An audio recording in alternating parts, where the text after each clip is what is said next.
Fala, investidores, tudo tranquilo com vocês? Seguinte, o mês de abril ele já fechou e geralmente eu gosto sempre de dar uma olhada de como foi o comportamento no período mensal dos gráficos dos principais ativos, dos principais índices que movem a nossa economia. Alguns de vocês já devem ter percebido que eu gosto muito de ver gráfico porque aquilo ali me dá uma visão mais previsível para onde o mercado está andando e como ele está se comportando no atual momento. E vamos direto ao ponto, eu vou mostrar para vocês como foi o comportamento dos principais ativos aqui no gráfico. Mas antes da gente ir ver os gráficos, vamos só dar uma olhada primeiro nessa notícia aqui que eu achei ela bem interessante, eu estava lendo mais cedo. Diz assim: a China isenta discretamente cerca de um quarto das importações dos Estados Unidos de tarifas. Então a China ali, de forma ali mais caladinha, está isentando alguns produtos. A China começou discretamente a isentar alguns produtos dos Estados Unidos de tarifas que provavelmente cobrem cerca de 40 bilhões de importações, no que parece um esforço para suavizar o impacto da guerra comercial em sua própria economia. Isso vem depois do Trump, né, ter isentado os smartphones, né, ter tirado ali basicamente as tarifas de celulares, alguns eletrônicos, e que favorece de certa forma a China, né, que vai fazer as pessoas continuarem comprando os clientes dos Estados Unidos. Basicamente isso aqui é um morde-a-sopra, né? A gente parece aquela briga daqueles casais que briga, faz um escândalo e depois do nada tá postando foto junto. É o que está acontecendo aqui entre China e Estados Unidos. Tanto que isso aqui reflete nos ativos, nos principais ativos, tanto que a gente vai dar uma olhada de como eles estão se comportando agora. Primeira coisa, vamos dar uma olhada aqui no nosso Ibovespa. Só para reforçar a ideia, para quem ainda não entendeu, o Ibovespa é um índice que tem as nossas principais ações no Brasil. Então, quando a gente olha o índice Ibovespa, é quase como se a gente estivesse olhando todas as ações do Brasil, ali sem estar separada. Tem uma média ali, tem um peso cada ação, mas a gente consegue ter basicamente uma noção maior de como está se comportando o nosso mercado brasileiro. Eu coloquei nesse gráfico que a gente está vendo aqui, isso é mensal. Então, cada um desse aqui é um mês. Por exemplo, esse aqui agora é o mês de abril, esse aqui é março, esse aqui é fevereiro, janeiro e esse aqui é dezembro do ano passado. Então, quando a gente olha para trás, é como se a gente estivesse vendo o comportamento dos preços mensais desde dos anos anteriores, né? Aqui embaixo, tanto que a gente olha, a gente consegue ver aqui, ó, 2016, se eu puxar mais, 2014, 2013, 2012, ele vai até, deixa eu ver até onde ele vai, até mais ou menos aqui, ó, 1994, que é onde, quando foi o Plano Real, provavelmente. Então a gente consegue ver o preço, tanto que quando a gente olha maior, olha por que eu gosto de ver gráfico. É por causa disso daqui, ó. Que qual é o comportamento da bolsa no decorrer do tempo? É ela acabar subindo. Só que, claro, a gente vê períodos de queda bem grandes. Por exemplo, isso daqui é uma queda em 2008. Isso aqui é causada pelaquela crise do subprime, que tem até aquele filme, A Grande Aposta. É bem interessante assistir para entender esse comportamento aqui no gráfico. A gente passou aqui quase o ano de 2008 inteiro só caindo. E aí depois tivemos uma recuperada e depois ali 2010, 2011 passamos um período caindo de lado e depois 2016 a gente teve uma alta. Essa outra grande queda, que foram aqui, ó, 2 meses de queda muito forte em 2020. Isso aqui é a pandemia.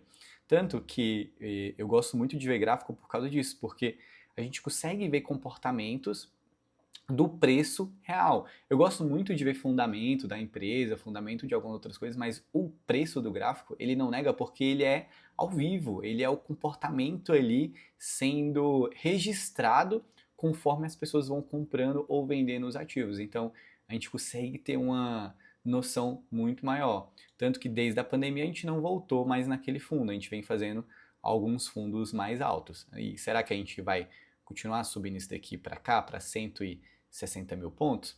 A gente não sabe. O que eu sei é que o mercado é totalmente imprevisível, mas ele tende a seguir o que a gente chama de tendências, por exemplo.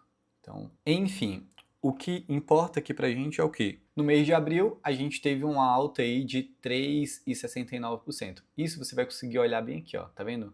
Aqui nesse final é porque ele vai olhando ali o gráfico, mas ó, quando eu passo o mouse aqui, se você olhar, ó, 3,69%. Então significa que as nossas ações subiram do último fechamento 3,69%. É bom pra gente aqui, o mercado subiu, mas para quem está comprado em ações brasileiras, isso aqui é muito bom. A gente olhando o próximo índice é o IFIX, que é o índice de fundos imobiliários. A mesma coisa, como se fosse uma cesta de fundos imobiliários no Brasil. Quando a gente olha no histórico mensal, né, a gente olhando cada um desses aqui mensal, a gente vê que o histórico começa desse gráfico aqui começa em 2012, aqui ó, finalzinho de 2012, e a gente vê também que o IFIX tem um comportamento de alta, né, dos fundos imobiliários. A gente subiu bastante desde em janeiro, a gente foi o nosso último candle de queda, depois a gente teve uma recuperação e 2 meses de alta bem legal. Tanto que no último mês aí a gente teve uma alta de 3%. Quem tem fundo imobiliário, com certeza está vendo aí os fundos tendo uma rentabilidade ou voltando a recuperar para quem comprou aqui em topo. Lá fora, a gente tem esse ativo aqui, o S&P 500, ele é como se fosse o nosso Ibovespa, só que ele é das 500 maiores empresas dos Estados Unidos, onde está incluso Apple, Microsoft, Nvidia, Tesla, todas as empresas que a gente conhece que são grandes nos Estados Unidos, elas compõem esse índice aqui, que são as 500 maiores. Já nesse índice, aqui a gente teve uma volatilidade muito grande. Olha que no mês de abril, olha o tanto que ele caiu. Ele chegou a cair a 4.800 pontos aqui e subiu, fechou negativo ainda, mas subiu muito. Então foi aqui bem naquele momento onde o Trump estava anunciando as tarifas, brigando ali com a China, então a gente teve uma volatilidade muito alta. E aí o mercado já pagou de novo, já comprou todos os ativos novamente, então deu uma recuperada muito forte. Eu acabei comprando, eu e alguns alunos e clientes compramos bons ativos aqui, porque a ideia era o quê? Ele caiu aqui, a gente compraria, se ele caísse mais, a gente compraria. Então, eu, por exemplo, eu comprei uma parte da minha mão, eu teria mais dinheiro para poder comprar aqui e um pouquinho mais aqui. Só que como ele não veio, então ficou de caixa ali, e aí a gente deixa, basicamente, deixa de caixa e deixa o mercado andar e ver o comportamento. Então, acabou que abril fechou ali 0,76%. Mas quem comprou embaixo, com toda certeza, está lucrando. Só para vocês terem noção, ó, se uma pessoa tiver conseguido comprar alguns ativos, ou o próprio S&P aqui embaixo, está conseguindo uma rentabilidade de mais ou menos uns 16%, só por ter comprado aqui na baixa. Por isso que eu falo que é interessante para quem tem um tempo para poder ver gráfico, analisar assim, igual eu estou vendo, porque você consegue no dia acabar pegando grandes oportunidades. Ó, deixa eu deixar esse gráfico no diário só para vocês terem noção. Ó, no diário, agora é dia, cada um desses aqui é um dia. Quando o Trump começou a anunciar as tarifas, a gente teve essa queda aqui muito forte, ó, nesses dias. Geralmente, quedas muito fortes, isso aqui acaba sendo por muito medo. Acaba sendo por muito medo, por insegurança, enfim. Tanto que quando eu olho aqui, o VIX, que é um índice de medo, né?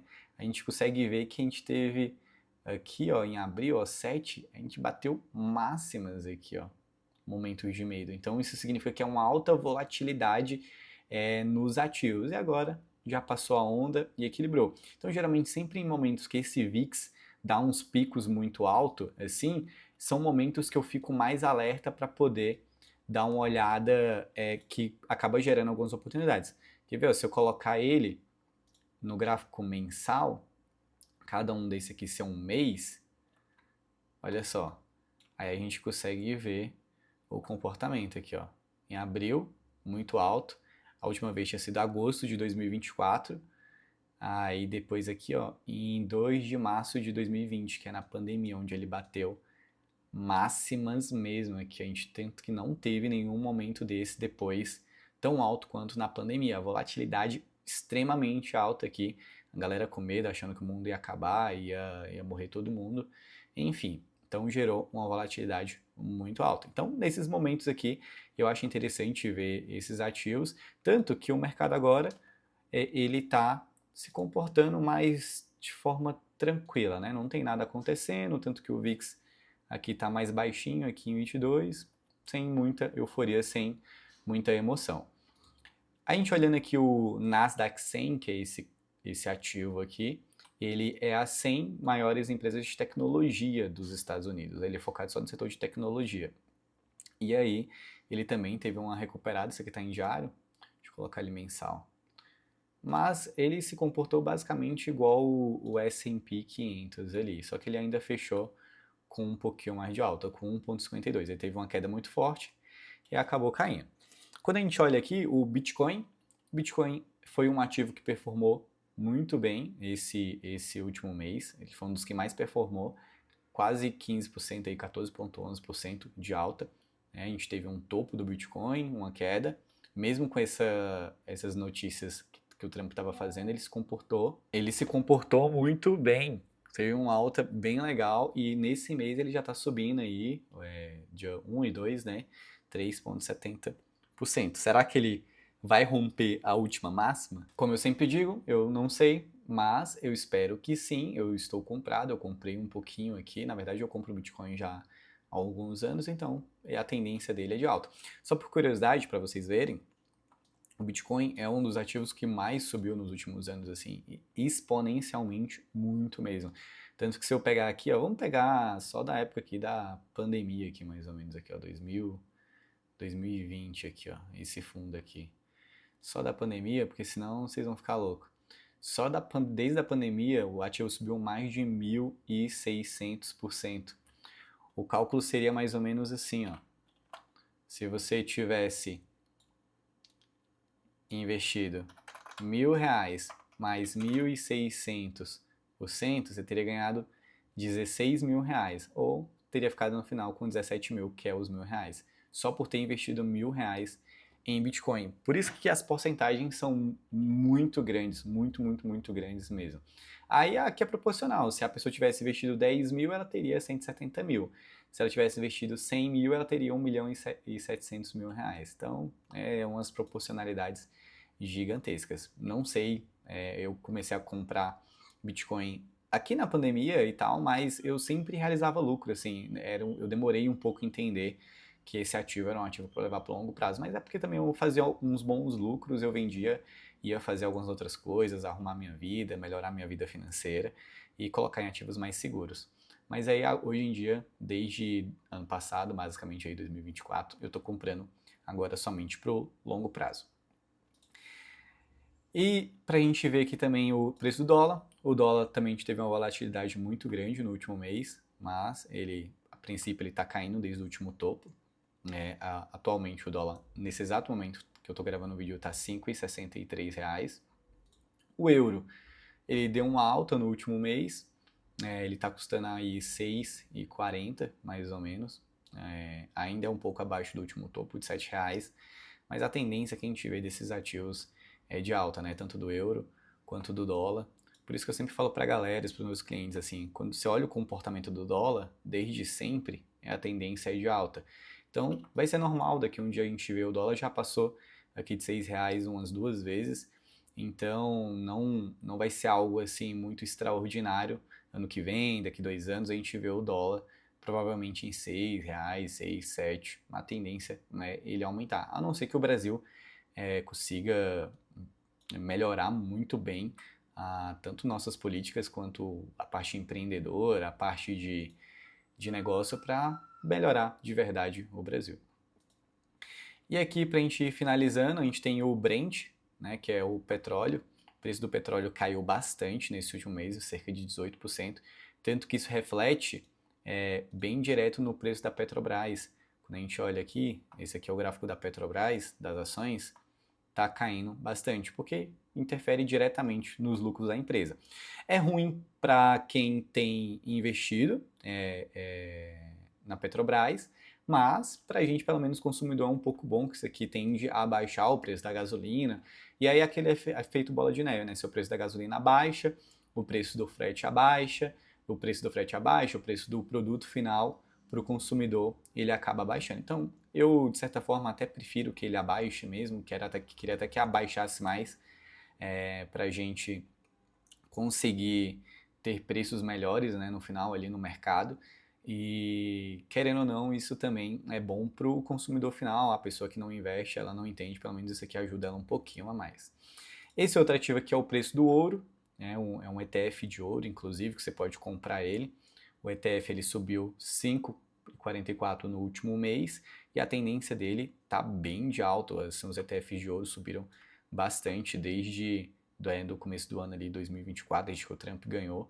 Então, geralmente o ouro, quando ele sobe muito o preço, são as pessoas que estão procurando o ouro como proteção. Então, ele acaba sendo uma forma de hedge, né?